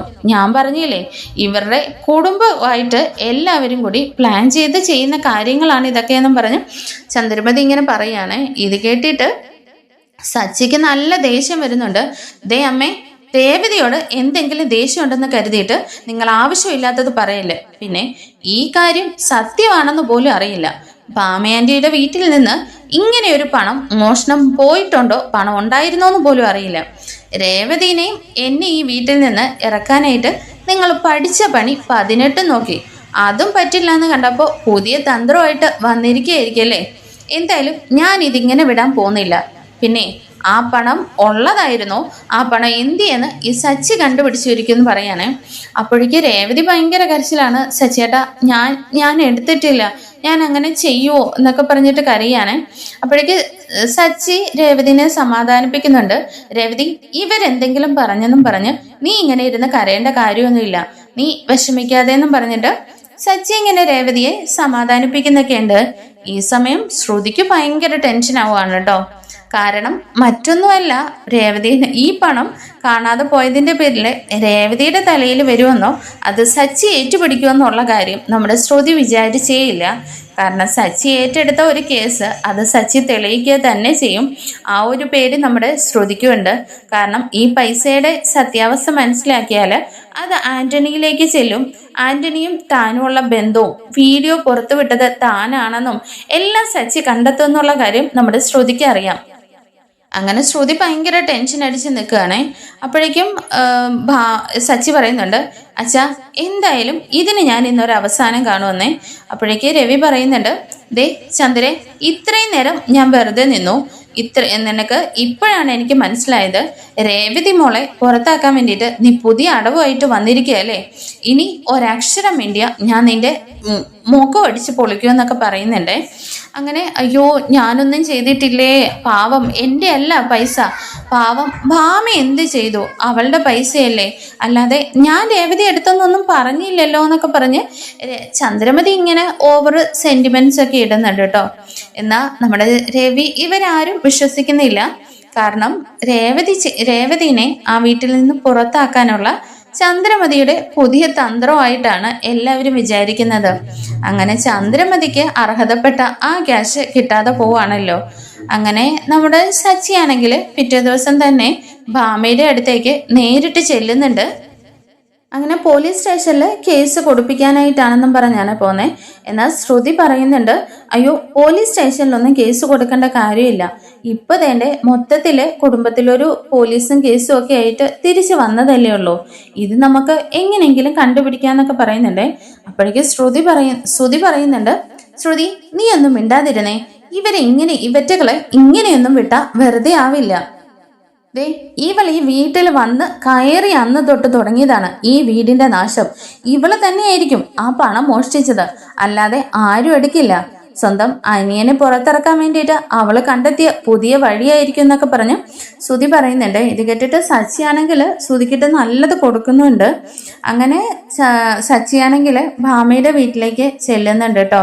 അങ്ങനെ സച്ചിയെ കാണുമ്പോൾ തന്നെ നമ്മുടെ ഭാമയ്ക്ക് ആകെ കൺട്രോൾ പോവാണ്. കാരണം സച്ചിയുടെ ആ ദേഷ്യപ്പെട്ടുള്ള വരവ് കാണുമ്പോൾ തന്നെ. അങ്ങനെ സച്ചി നന്നായിട്ട് ഭാമേനെ ക്വസ്റ്റ്യൻ ചെയ്യുന്നുണ്ട്. ദേ ഭാമ ആൻറ്റി, ഞാനൊരു കാര്യം പറഞ്ഞേക്കാം. ഭാമ ആൻറ്റിക്ക് രേവതിനെ നന്നായിട്ട് അറിയാം. രേവതി കള്ളിയാണെന്ന് ഭാമ ആൻറ്റിയും പറയില്ല. പിന്നെ എന്താ സംഭവിച്ചത്? അങ്ങനെ ഒരു പണം ഉണ്ടായിരുന്നോ എന്ന് ചോദിക്കാന്. അത് സച്ചി, അത് പണം ഉണ്ടായിരുന്നതാ, ഞാൻ അലമാരിയിൽ വച്ചിരുന്നതുമാണ്, പിന്നീട് അത് കണ്ടില്ല എന്ന് പറയണേ. അതുകൊണ്ടന്നെ രേവതിയുടെ തലയിൽ എങ്ങനെയാ വെച്ചെന്ന് ചോദിക്കുമ്പോൾ, അല്ല രേവതി ആ സമയത്ത് പൂ വെക്കാൻ വേണ്ടിയിട്ട് ഇങ്ങോട്ടേക്ക് വന്നിരുന്നു, പിന്നെ തുണിയൊക്കെ വെക്കാൻ വേണ്ടിയിട്ട് റൂമിൽ കയറി, അപ്പൊ ചന്ദ്രയാണ് പറഞ്ഞത് രേവതി ആയിരിക്കുമെന്ന്. അപ്പോഴേക്ക് സച്ചി വെക്കുന്നുണ്ട്, ഓ അങ്ങനെ വരട്ടെ, എനിക്കറിയാം അവരല്ലാതെ എൻ്റെ രേവതിനെ കള്ളിയാക്കാൻ മറ്റാർക്കും കഴിയില്ലെന്ന്. അല്ല ഭാമ ആൻറ്റിക്ക് അതെവിടുന്ന ഇത്രയും 2 ലക്ഷം രൂപ ഇപ്പൊ ഒരുമിച്ച് വീട്ടിൽ വെക്കാനെന്ന് ചോദിക്കുകയാണ്. അങ്ങനെ സച്ചിയുടെ മുമ്പിൽ പതറിപ്പോകുന്ന ഭാമ പറയുന്നുണ്ട്, അത് സച്ചി, അത് എൻ്റെ പൈസയല്ല, അത് ചന്ദ്രയുടെ പൈസയാണെന്ന് പറയണേ. അമ്മയ്ക്ക് എവിടുന്ന ഇത്രയും 2 ലക്ഷം രൂപ? അത് ശരത്തിന്റെ കേസ് പിൻവലിക്കാൻ വേണ്ടിയിട്ട് ചന്ദ്ര വക്കീലിന്റെ കയ്യിൽ നിന്ന് 2 ലക്ഷം രൂപ മേടിച്ചു, എന്നിട്ടാണ് കേസ് പിൻവലിച്ചതെന്ന് പറയാട്ടോ. ഇത് കേൾക്കുമ്പോ സച്ചി ആകെ അങ്ങ് ഞെട്ടി ഷോക്കായി പോകുന്നുണ്ട്. ഭാമേന്റെ എന്താ നിങ്ങൾ പറഞ്ഞത്? അതെ, അത് പൈസ കൊടുക്കാന്ന് പറഞ്ഞതുകൊണ്ടാണ് ചന്ദ്ര ആ പേപ്പറിൽ ഒപ്പിട്ട് കൊടുത്ത് കേസ് പിൻവലിച്ചത്. എന്നാൽ ആ പണം ഇപ്പോൾ ഇവിടുന്ന് കാണാനും ഇല്ല, അത് കാണാതെ പോയത് ഉള്ളതാന്ന് പറയാട്ടോ. അങ്ങനെ സച്ചി നേരെ ചെല്ലുന്നത് രവിയുടെ അടുത്തേക്കാണ്. എല്ലാവരെയും വിളിച്ചു കൂട്ടുന്നുണ്ട് കേട്ടോ. എന്നിട്ട് ചന്ദ്രമതിയുടെ മുമ്പിൽ വെച്ച് തന്നെ രവിയോട് പറയുന്നുണ്ട്, അച്ഛാ ഇവർക്ക് ആ കാണാതെ പോയ 2 ലക്ഷം രൂപ അതെവിടുന്നാന്നറിയോ? ഇത് കേൾക്കുമ്പോൾ ചന്ദ്രമതി പെട്ടെന്ന് അങ്ങ് ഷോക്കാവുന്നുണ്ടേ. കാരണം താൻ പൈസ മേടിച്ചിട്ടാണ് കേസ് പിൻവലിച്ചതെന്ന് ആരും അറിഞ്ഞിട്ടില്ലല്ലോ. അങ്ങനെ ചന്ദ്രമതി മിണ്ടാതിരിക്കുന്ന സമയത്ത് സച്ചി പറയുന്നുണ്ട്, അച്ഛാ ദേ ശരത്തിന്റെ കേസ് പിൻവലിക്കാൻ വേണ്ടിയിട്ട് 2 ലക്ഷം രൂപ വക്കീലിന്റെ കയ്യിൽ നിന്ന് ഇവര് മേടിച്ചിട്ടാണ് ഇവര് കേസ് പിൻവലിച്ചതെന്ന്. ഇത് കേൾക്കുമ്പോൾ എല്ലാവരും അങ്ങ് ഷോക്കാവുകയാണ് കേട്ടോ. നമ്മുടെ വർഷയും ശ്രീകാന്തും സച്ചിയും എല്ലാവരും ഇങ്ങനെ നിൽക്കുകയാണ്. അപ്പോഴേക്ക് രവിക്ക് നല്ല ദേഷ്യം വരുന്നുണ്ട്. അത് രവിയേട്ട ഞാൻ അങ്ങനെയെന്നൊക്കെ പറഞ്ഞിട്ട് വക്കീൽ എനിക്ക് തന്നതാ, നിർബന്ധിച്ചെന്നൊക്കെ പറഞ്ഞ് ചന്ദ്ര ഇങ്ങനെ ഓരോന്ന് പറഞ്ഞ് രക്ഷപ്പെടാൻ ശ്രമിക്കുന്നുണ്ടെങ്കിലും രവിക്ക് അങ്ങ് ദേഷ്യം വന്നിട്ട് രവിയുടെ മുഖം കാണുമ്പോൾ തന്നെ ചന്ദ്രമതി ആകെ അങ്ങ് ഇല്ലാണ്ടായി പോവാണ് കേട്ടോ. കാരണം അത്രയും ദേഷ്യത്തിലുള്ള രവിയുടെ മുഖം അവിടെ മറ്റാരും കണ്ടിട്ടില്ല. കാരണം അത്രത്തോളം സങ്കടവും ദേഷ്യവും രവീന്ദ്രന്റെ മനസ്സിലുണ്ട്. രവീന്ദ്രൻ പോയി കാലു പിടിച്ചു ശരത്തിനെ ഒന്ന് കേസ് പിൻവലിക്കാന്. അങ്ങനെ അത് നടന്നില്ല. അങ്ങനെ സച്ചിയും രേവതിയും ഒരുപാട് കഷ്ടപ്പെട്ട് അലഞ്ഞു തിരിഞ്ഞ് രവീന്ദ്രൻ വരെ നുള്ളിപ്പെറുക്കിയ പൈസ കൊടുത്താണ് വക്കീലിനെ കൊണ്ട് കേസ് പിൻവലിപ്പിച്ചത്. ആ പൈസയാണ് ചന്ദ്രമതി മേടിച്ചെടുത്തതെന്ന് പറയുമ്പോൾ രവീന്ദ്രനെ സഹിക്കുവോ? ചന്ദ്രൻ, നീ ആ 2 ലക്ഷം രൂപ മേടിച്ചതിന് ഈ രേവതിയും സച്ചിയും 5 ലക്ഷം രൂപയാണ് വക്കീലിന് കൊടുത്തത്. ഇനി നീ ഇങ്ങോട്ടേക്ക് ഒന്നും പറയണ്ട. ആ 5 ലക്ഷം രൂപയും നീ വേണം സച്ചിക്കും രേവതിക്കും തിരിച്ചു കൊടുക്കാനെന്ന് ചന്ദ്രമതിയോട് പറയുക കേട്ടോ. ഇത് കേൾക്കുമ്പോൾ ചന്ദ്രമതിക്ക് ആകെ അങ്ങ് പിടിവിട്ടു പോവാണ്. കാരണം തനിക്ക് കിട്ടിയ 2 ലക്ഷം രൂപ കിട്ടിയോ ഇല്ല, ഇനിയിപ്പോ 5 ലക്ഷം രൂപ ഞാൻ തിരിച്ചു കൊടുക്കുകയും വേണമല്ലോ. കാരണം പറഞ്ഞിരിക്കുന്നത് മറ്റാരുമല്ല, രവിയാണ്. ചന്ദ്രമതിക്ക് അറിയാം രവീന്ദ്രൻ അങ്ങനെയൊന്നും ഒരുപാട് കാര്യങ്ങൾ പറയാറില്ല. അതിനകത്ത് ഒരു മാറ്റവും ഇല്ലെന്നേ. അങ്ങനെ ചന്ദ്രമതി എല്ലാവരുടെയും മുമ്പിൽ നാണം കെട്ട് ഇങ്ങനെ നിൽക്കുകയാണ്. ഈ സമയം സച്ചി പറയുന്നുണ്ട്, അച്ഛാ എന്തായാലും അവര് പണത്തിന്റെ പുറകെ പോവുള്ളെന്ന് നമുക്കറിയാം. പിന്നെ ഈ ഭാമ ആന്റിയുടെ വീട്ടിലെ ആ 2 ലക്ഷം രൂപയുണ്ടല്ലോ, അത് മോഷ്ടിച്ചത് ആരാണെന്ന് ഞാൻ കണ്ടുപിടിക്കും. എന്റെ രേവതിയുടെ നിരപരാധിത്വം ഞാൻ തെളിയിക്കുമെന്ന് പറഞ്ഞിട്ട് സച്ചി ഒറ്റക്കാലിൽ നിൽക്കുകയാണ്. അപ്പോഴേക്ക് രവി പറയുന്നുണ്ട്, അതെന്തായാലും വേണം സച്ചി. എന്തായാലും രേവതി മോളെ കള്ളിയാക്കിക്കൊണ്ട് ഇവിടെ ആരും അങ്ങനെ സുഖിച്ച് ജീവിക്കണ്ടെന്നും പറഞ്ഞ് ചന്ദ്രമതിനെ ഒരു നോട്ടം നോക്കിയിട്ടാണ് കേട്ടോ രവി അകത്തേക്ക് അങ്ങ് കയറി പോകുന്നത്. അങ്ങനെ എല്ലാവരും അവിടെ നിന്ന് അങ്ങ് പോകുന്നുണ്ട്. അപ്പോഴേക്കും വർഷ പറയുന്നുണ്ട്, അല്ല ശ്രീകാന്തെ, ഈ വീട്ടില് എന്തൊക്കെയായി നടക്കുന്നത്? വലിയ സിനിമ കഥകളെ വെല്ലുന്ന അഭിനയങ്ങളും കാര്യങ്ങളും ഒക്കെയാണല്ലോ ഈ വീട്ടിൽ നടക്കുന്നത്. എന്തായാലും നല്ലൊരു സ്റ്റോറിക്കുള്ള വകയുണ്ട് നിങ്ങളുടെ വീട്ടിലെന്നേ. അപ്പോഴേക്കും ശ്രീകാന്ത് പറയുന്നുണ്ട്, ദേ വർഷേ, ഇനി നീ ആവശ്യമില്ലാത്തൊന്നും പറഞ്ഞ് എന്നോട് വഴക്കിന് വരാൻ നിൽക്കണ്ട. എല്ലാ കുടുംബത്തിലും ഓരോരോ പ്രശ്നങ്ങൾ കാണും. പിന്നെ എന്തായാലും അമ്മ ഈ ചെയ്തതൊന്നും ഞാൻ ഒരിക്കലും ന്യായീകരിക്കില്ലെന്നേ. അപ്പോഴേക്ക് വർഷ പറയുന്നുണ്ട്, അത് തന്നെയാ ശ്രീകാന്തെ ഞാൻ പറഞ്ഞത്. അവരൊരു മനുഷ്യ സ്ത്രീയാണോ? സ്വന്തം മോനോടും മരുമകളോടും ഇത്ര ക്രൂരത ചെയ്യാന്? അവര് പ്രസവിച്ചത് തന്നെയല്ലേ സച്ചിയേട്ടനെന്ന് ചോദിക്കുന്നുണ്ട് കേട്ടോ. അപ്പോഴേക്ക് ശ്രീകാന്ത്, അതെ എന്താന്നറിയില്ല വർഷേ, സച്ചിയേട്ടനെ പണ്ട് തൊട്ടേ അമ്മയ്ക്ക് ഇഷ്ടമില്ലായിരുന്നു. അതിനും കൂടി സ്നേഹം സുധിയേട്ടന് കൊടുത്തു. പിന്നെ എന്നോടും അമ്മയ്ക്ക് ഇഷ്ടമൊക്കെ ആയിരുന്നു. എന്നാൽ സച്ചിയേട്ടനെ എപ്പോഴും അമ്മയ്ക്ക് എന്തോ വലിയ ദേഷ്യത്തിലാണ് കണ്ടുകൊണ്ടിരിക്കുന്നത്. അതിന്റെ പിന്നില് എന്തോ ഒരു കാര്യമുണ്ടെന്നൊക്കെയാണ് ഇവര് പറയുന്ന കേട്ടിട്ടുള്ളത്. അതൊന്നും വ്യക്തമായിട്ട് എനിക്കറിയില്ല എന്ന് പറയാനേ. എന്നാലും വർഷം പറയുന്നുണ്ട്, ശ്രീകാന്തെ, എന്തൊക്കെ പറഞ്ഞാലും ഒരമ്മയ്ക്ക് തന്റെ 3 മക്കളെ 3 പേരെയും 3ആയിട്ട് കാണാൻ പറ്റുമോ? ഇതൊക്കെ എനിക്ക് വിശ്വസിക്കാൻ പറ്റുന്നില്ല എന്നൊക്കെ പറയുന്നുണ്ട്.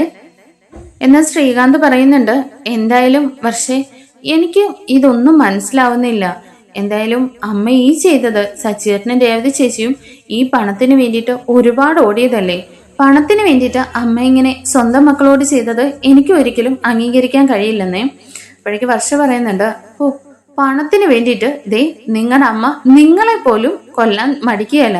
ഒന്ന് സൂക്ഷിച്ചോ ശ്രീകാന്തെ എന്ന് പറയുന്നുണ്ട് കേട്ടോ. അങ്ങനെ വർഷ അകത്തേക്ക് അങ്ങ് കയറി പോകുന്നുണ്ട്. ഈ സമയം ശ്രുതിക്ക് ഭയങ്കര ടെൻഷനാണ്. കാരണം തന്നിലേക്ക് പിടി വീഴുമെന്നറിയാലോ. ശ്രുതി ഇങ്ങനെ ടെൻഷൻ അടിച്ച് അവിടെ പോയി ഇരിക്കുന്നുണ്ട്. അപ്പോഴേക്ക് ശ്രുതി വന്നിട്ട് ഇരിക്കുന്നുണ്ട്, എന്താ ശ്രുതി, നിനക്ക് എന്താ പറ്റിയേ? അതെ, അവരുടെ പ്രശ്നങ്ങളൊക്കെ അവിടെ നിൽക്കട്ടെ, നീ എന്തിനാ ഇങ്ങനെ ടെൻഷൻ അടിച്ചിരിക്കുന്നത്? ഒന്നുമില്ല ശ്രുതി, എന്നാലും നമ്മുടെ വീട്ടിൽ നിന്ന് പൈസ ഒക്കെ മോഷണം പോവാന്ന് വെച്ചാൽ അതങ്ങനെ വിശ്വസിക്കാൻ പറ്റില്ലല്ലോ എന്നൊക്കെ പറയുന്നുണ്ടേ. എന്തായാലും അവള് തന്നെയായിരിക്കും അമ്മയുടെ പൈസ എടുത്തത്. പിന്നെ അമ്മ വക്കീലിന്റെ കയ്യിൽ നിന്ന് പൈസ മേടിച്ചതിന് ഇത്ര വലിയ തെറ്റാക്കി പറയേണ്ട കാര്യമുണ്ടോ? അമ്മയ്ക്ക് എത്രത്തോളം മാനനഷ്ടം ഉണ്ടാക്കി അമ്മയുടെ കയ്യിൽ നിന്ന് പണം തട്ടിപ്പറിക്കാൻ നോക്കിയതല്ലേ അവന്. എന്നിട്ട് അച്ഛന് അവരെ ന്യായീകരിച്ചുകൊണ്ടിരിക്കുക. എന്തായാലും അതൊന്നും ഒട്ടും ശരിയല്ല എന്ന് ശ്രുതി പറയുന്നുണ്ട് കേട്ടോ. എന്നാൽ ശ്രുതി ഇതൊന്നും മട്ടേ നടിക്കുന്നില്ല. കാരണം ശ്രുതിയുടെ ചിന്ത വേറെ പല കാര്യങ്ങൾ കൂടി ഇങ്ങനെ ഓടിക്കൊണ്ടിരിക്കുകയാണ്. ഇനി അഥവാ പിടിക്കപ്പെട്ട എങ്ങനെ പിടിച്ചു നിൽക്കാന്നുള്ള ചിന്തകളാണ് ശ്രുതിയുടെ മനസ്സിൽ കൂടി ഇങ്ങനെ മിന്നി മറയുന്നത്. അങ്ങനെ സച്ചിയാണെങ്കിൽ ഇങ്ങനെ വിഷമിച്ചിരിക്കുകയാണല്ലോ. അപ്പോഴേക്ക് രേവതി വന്നിട്ട് ചോദിക്കുന്നുണ്ട്, എന്താ സച്ചിയേട്ടാ ആലോചിക്കുന്നേനെ? ഒന്നുമില്ല രേവതി, നീ വിഷമിക്കണ്ട, നിന്റെ നിരപരാധിത്വം ഞാൻ തെളിയിക്കുമെന്ന് പറയുകയാണേ. അപ്പോഴും രേവതി ഇങ്ങനെ ആകെ വിഷമിച്ചിട്ട് പറയുന്നുണ്ട്, സാരമില്ല സച്ചിയേട്ടാ, എന്തായാലും ശരത്തിന് അങ്ങനെ ഒരു പേര് വീണുപോയി. ഇപ്പോ അമ്മ ആ ഒരു പേരിലാണല്ലോ എന്നെയും പറയുന്നത്. സച്ചിയേട്ടൻ അതൊക്കെ വിട്ടേര്. എന്തായാലും സച്ചിയേട്ടൻ വിഷമിക്കാതെ എത്ര ദിവസം കൊണ്ടാ ഇങ്ങനെ ടെൻഷൻ അടിച്ച് നടക്കുന്നതെന്നൊക്കെ പറയുന്നുണ്ട്. ഏയ് അതൊന്നും സാരമില്ല രവതി, എന്തായാലും നിന്റെ നിരപരാധിത്വം എനിക്ക് തെളിയിക്കണമല്ലോ എന്നും പറഞ്ഞു സച്ചിയാണെങ്കിൽ നമ്മുടെ ഭാമിയുടെ വീടിന്റെ അടുത്തുള്ള വീടുകളിലെ CCTV ദൃശ്യങ്ങളൊക്കെ ശേഖരിക്കുന്നുണ്ട് കേട്ടോ. അങ്ങനെ നമ്മുടെ സച്ചിയുടെ ഒരു ഫ്രണ്ട് വഴിയാണ് ആ അടുത്തുള്ള വീടുകളിൽ ചെന്നിട്ട് CCTV നോക്കുന്നത്. അങ്ങനെ രേവതി ചെല്ലുന്നതിന് മുമ്പ് തന്നെ ശ്രുതി അങ്ങോട്ടേക്ക് പോകുന്നതായിട്ട് നമ്മുടെ സച്ചി അതിൽ കാണുന്നുണ്ട് കേട്ടോ. അങ്ങനെ ശ്രുതിയാണെങ്കിൽ വീട്ടിൽ കയറി ആ സമയത്ത് പോകുന്നതും പിന്നീടായിട്ട് ധൃതി വെച്ചിട്ട് ബാഗിൽ നിന്ന് തിരിച്ചു വരുന്ന സമയത്ത് പണം എടുത്ത് നന്നായിട്ട് നോക്കിയിട്ട് ബാഗ് അടച്ചു വെച്ചിട്ട് ധൃതിയിൽ പോകുന്നതുമായിട്ടുള്ള ദൃശ്യങ്ങൾ കിട്ടുന്നുണ്ട്. ഈ സമയം സച്ചി പറയുന്നുണ്ട്, ദേ നോക്ക് രേവതി, ഇത് കണ്ടില്ലേ, നീ പോകുന്നതിന് മുമ്പ് തന്നെ പാർലർ അടുത്തി ആ ഭാമേന്റെ വീട്ടിൽ പോയിട്ടുണ്ട്. സച്ചേട്ടാ, അത് അമ്മയെ കാണാൻ പോയതായിരിക്കില്ലേ? അമ്മ അവിടെ ഉള്ളപ്പോ ശ്രുതി അവിടെ പോവല്ലോ എന്ന് പറയുന്നുണ്ട്. ദേ രേവതി, ആ ഒരു ദൃശ്യം മാത്രമല്ല, ദേ നീ ഇത് നോക്ക്. പാർലർ എടുത്തി അങ്ങോട്ട് പോയപ്പോ വളരെ ടെൻഷൻ അടിച്ചിട്ടാണ് പോയത്. എന്നാ തിരിച്ചു വന്നിട്ട് ദേ ബാഗ് എടുത്തിട്ട് പണം നോക്കിയിട്ടും കൂടിയാണ് പോകുന്നത്. അതും കൂടി കിട്ടിയിട്ടുണ്ടെന്ന്. ഇത് കാണുമ്പോ രേവതിക്കും ആകെ ഷോക്കാവാണ് കേട്ടോ. സച്ചിയേട്ടാ, അത് ശരിയാണല്ലോ. അപ്പോ ശ്രുതിയാണോ പണം എടുത്തതെന്ന് ചോദിക്കാണ്. ഞാൻ പറഞ്ഞില്ലേ രേവതി, എന്തായാലും ഇത് ഞാന് പാർലർ ഏട്ടത്തിയെ കൊണ്ട് തന്നെ പറയിപ്പിക്കുമെന്ന് സച്ചി പറയുന്നുണ്ട് കേട്ടോ. അങ്ങനെ സച്ചി ഈ ദൃശ്യങ്ങളും ഫോണിലാക്കിയിട്ട് അവിടെ നിന്ന് പോകുന്നുണ്ട്. പെട്ടെന്ന് അങ്ങനെ കാര്യങ്ങൾ അവതരിപ്പിക്കാൻ പറ്റില്ല, കാരണം ചന്ദ്രമതിയും അത് അംഗീകരിക്കില്ലല്ലോ. അങ്ങനെ നമ്മുടെ സച്ചി ആണെങ്കിൽ ശ്രുതിയെ വാച്ച് ചെയ്യാൻ തുടങ്ങുന്നുണ്ട് കേട്ടോ. അങ്ങനെ ശ്രുതി പോകുന്ന ഇടങ്ങളും ശ്രുതി അറിയാതെ തന്നെ ശ്രുതിയുടെ നീക്കങ്ങളൊക്കെ പരീക്ഷിക്കുന്നുണ്ട്. കാരണം നമ്മുടെ ശ്രുതി അറിയാതെ തന്നെ ശ്രുതിക്ക് എന്തൊക്കെയോ ചുറ്റിക്കളികൾ ഉണ്ടെന്നുള്ളത് സച്ചിക്ക് മനസ്സിലാവുന്നുണ്ട്. അങ്ങനെ സച്ചി വാച്ച് ചെയ്യുന്ന സമയത്ത് ശ്രുതിയാണെങ്കിൽ ആന്റണിയുടെ അടുത്തേക്ക് കയറി പോകുന്നത് കാണുന്നുണ്ട്. ഓ, അപ്പോ ഇവനുമായിട്ടാണ് ഇവക്ക് എന്തോ കള്ളക്കളികളുള്ളത്. അപ്പോൾ ആന്റണിക്ക് കൊടുക്കാനായിട്ടാണോ ഇവൾ ഈ പൈസ കൊണ്ടുവന്നതെന്ന് സച്ചി ചിന്തിക്കുന്നുണ്ട് കേട്ടോ. എന്നാലും ആന്റണിയുമായിട്ട് പാർലർ ഏട്ടത്തേക്ക് അങ്ങനെ ഒരു ബന്ധം വരാൻ വഴിയില്ലല്ലോ എന്ന്. ഈ സമയം നമ്മുടെ സച്ചി അവിടെ മറഞ്ഞു നിൽക്കുന്ന സമയത്താണ് ശ്രുതിയും മീരയും കൂടിയിട്ട് ആന്റണിയുടെ റൂമിലേക്ക് കയറി പോകുന്നത് കാണുന്നത്. ഇങ്ങനെ ശ്രുതി പോയി കഴിഞ്ഞ് ശ്രുതിയും മീരയും തിരികെ പണം കൊടുത്തിട്ട് ഇറങ്ങി പോയി കഴിയുന്ന സമയത്താണ് സച്ചി അങ്ങോട്ടേക്ക് ചെല്ലുന്നത്. സച്ചിയെ കാണുന്നതും ആന്റണി ആകെ അങ്ങ് ഷോക്ക് ആവുന്നുണ്ട്. ആഹാ, എന്താ സച്ചി നീ ഇവിടെ? അല്ല, നിന്റെ അളിയനെ പോലീസുകാര് വെറുതെ വിട്ടല്ലേന്നേ? എന്താടാ, നീ കാര്യങ്ങളൊക്കെ കൃത്യമായിട്ട് അറിയുന്നുണ്ടല്ലോ, അതും എന്റെ വീട്ടിലെ കാര്യങ്ങള്. സത്യം പറയടാ, നീ പാർലർ ഏട്ടത്തിയുമായിട്ട് നിനക്കെന്താ ബന്ധമെന്ന് ചോദിക്കുകയാണേ. അപ്പോഴേക്കും ആന്റണി പറയുന്നുണ്ട്, അതെ, അത് നിന്റെ ചേട്ടന്റെ ഭാര്യയല്ലേ, അവളോട് പോയി ചോദിക്കുക, അല്ലാതെ നീ എന്റെ അടുത്തേക്ക് വരുന്ന എന്തിനാന്ന് ചോദിക്കുന്നുണ്ട്. ഈ സമയമാണ് നമ്മുടെ നവീൻ ദാസും അവിടെ ഇരിക്കുന്നത് നമ്മുടെ സച്ചി കാണുന്നത്.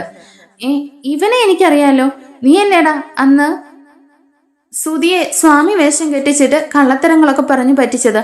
അപ്പോ നിങ്ങൾ രണ്ടും ഒത്തുകൊണ്ടാണല്ലേ? സത്യം പറയടാ, നീയും ഇവനും തമ്മിൽ എന്താ ബന്ധം? നീയും പാർലർ ഏട്ടത്തിയും തമ്മിൽ എന്താ ബന്ധം എന്നൊക്കെ ചോദിച്ചിട്ട് നമ്മുടെ നവീനിട്ടും ആന്റണിക്കിട്ടും ഒതിരെ കൊടുക്കുന്നുണ്ട് കേട്ടോ നമ്മുടെ സച്ചി.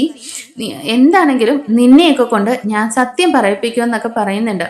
നല്ല അടി കിട്ടി കഴിയുമ്പോൾ തന്നെ ആന്റണി പറയുന്നുണ്ട്, ശശി ഇനി എന്നെ അടിക്കല്ലേ, ദേ നിന്റെ ചേട്ടത്തി പറഞ്ഞിട്ടാണ് ഇവനെ അടിക്കാൻ വേണ്ടിയിട്ടാണ് ഞാൻ ഇവിടേക്ക് കൊണ്ടുവന്നത്. അതിന് അവളെനിക്ക് കൊട്ടേഷൻ തന്നതാണ് ഇവനെ ഒഴിവാക്കാന്. അപ്പോ ഇവനെ വെച്ചിട്ട് ഞാനും ഒരു കളി കളിച്ചു. പൈസയാണല്ലോ എല്ലാവർക്കും ആവശ്യം. അങ്ങനെ എത്ര പൈസ ചോദിച്ചാലും നിന്റെ ചേട്ടത്തി നിമിഷങ്ങൾക്കുള്ളിൽ ഇവിടെ കൊണ്ട് തരും. അതുകൊണ്ട് ഞങ്ങളെങ്കിലും ജീവിച്ചു പോട്ടെ എന്ന് ഇങ്ങനെ പറയുന്നുണ്ട്. ഇത് കേൾക്കുമ്പോഴേക്കും സച്ചിക്ക് അങ്ങ് ഭയങ്കര ദേഷ്യം വരുന്നുണ്ട്. കാരണം എന്താടാ, അവള് നിങ്ങൾക്ക് പൈസ തന്നെന്നോ? അതെ സച്ചി, ഈ നവീൻ ദാസിന് ശ്രുതിയെക്കുറിച്ചുള്ള കാര്യങ്ങൾ എന്തൊക്കെയോ അറിയാം. അത് പറഞ്ഞിട്ട് നവീൻ ദാസ് ഭീഷണിപ്പെടുത്തിയിട്ടാണ് അവിടെ കയ്യിൽ നിന്ന് പൈസ മേടിച്ചത്. ഇപ്പോ ഇതേന്റെ ഇവനെ അടിച്ചൊതുക്കാൻ വേണ്ടിയിട്ടാണ് എൻ്റെ കയ്യിൽ നിന്ന് എനിക്ക് പൈസ തന്നെന്ന് പറയുകയാണേ. എന്നാൽ ആ വീഡിയോ പുറത്തുവിട്ട കാര്യമൊന്നും പറയുന്നില്ലല്ലോ. അപ്പോഴേക്കും ആന്റണി വീണ്ടും സച്ചി വെക്കുന്നുണ്ട്. അല്ല, അപ്പോ നിങ്ങളെല്ലാം ഒത്തു കളിച്ചുകൊണ്ടാണ്. സത്യം പറയടാ, ശരത്തിന്റെ വീഡിയോ എന്റെ ഫോൺ മോഷ്ടിച്ചത് ആരാന്ന് ചോദിക്കുന്നുണ്ട്. സച്ചി, അതും നിന്റെ വീട്ടിലിരിക്കുന്ന ഫോൺ മോഷ്ടിക്കണമെങ്കിൽ അത് എന്നെ കൊണ്ട് പറ്റില്ലല്ലോ, അതും അവള് തന്നെയാണെന്ന് പറയാണേ. ഇത് കേട്ട് സച്ചിക്ക് ആകെ അങ്ങ് ഷോക്കാവുകയാണ്. കാരണം ശ്രുതിയുടെ കയ്യിൽ നിന്ന് ഇങ്ങനെ ഒരു കാര്യം പ്രതീക്ഷിക്കുന്നേ ഇല്ലല്ലോ. കാരണം സ്വന്തം കുടുംബത്തിൽ നിന്ന് തന്നെ. അങ്ങനെ സച്ചി ആന്റണിക്കിട്ട് നല്ല രീതിയിൽ കൊടുത്തിട്ട് തന്നെ അവിടെ നിന്ന് തിരിച്ചു പോരുന്നുണ്ട് കേട്ടോ. അങ്ങനെ നമ്മുടെ സച്ചി രണ്ടും കൽപ്പിച്ചാണ് തിരിച്ചിങ്ങോട്ടേക്ക് വരുന്നത്. അങ്ങനെ കാര്യങ്ങളെല്ലാം ആന്റണി പറഞ്ഞതും എല്ലാം സച്ചി വീഡിയോയിൽ തന്നെ പകർത്തിയിട്ട് ആന്റണീനെ നവീൻ ദാസിനെ കൊണ്ടും സത്യങ്ങളെല്ലാം പറയിപ്പിക്കുന്നുണ്ട്. ആ വീഡിയോ എടുത്തിട്ട് നമ്മുടെ സച്ചി വീട്ടിലേക്ക് ഒരു വരവ് വരുന്നുണ്ട് കേട്ടോ. അങ്ങനെ നമ്മുടെ ശ്രുതിയുടെ സിനിമ സ്ഥിരമായിട്ട് കാണിക്കുന്നത് പോലെ തന്നെ എല്ലാവരെയും വിളിച്ചിട്ട് ഈ ദൃശ്യങ്ങളെല്ലാം കാണിക്കുന്നുണ്ട്. അങ്ങനെ ചന്ദ്രമതി തന്നെ നമ്മുടെ ശ്രുതിയെ നല്ല അടി കൊടുത്തിട്ട് പോലീസിൽ വിളിക്കടാ, ഇവളെ ഇപ്പൊ തന്നെ അറസ്റ്റ് ചെയ്യിക്കട്ടെ എന്നും പറഞ്ഞു ഒറ്റക്കാലിൽ നിൽക്കുകയാണ് കേട്ടോ. അപ്പൊ നമ്മുടെ രേവതിക്കും ഒരു സമാധാനമൊക്കെ വരുന്നുണ്ട്. അപ്പൊ ടിസ്റ്റ് നിറഞ്ഞ എപ്പിസോഡുകൾ നമുക്ക് കാത്തിരിക്കാം. നമ്മുടെ ചാനൽ ഇഷ്ടമായ ഒന്ന് ലൈക്ക് ചെയ്തും സബ്സ്ക്രൈബ് ചെയ്തും സപ്പോർട്ട് ചെയ്യണേ. Thank you for watching.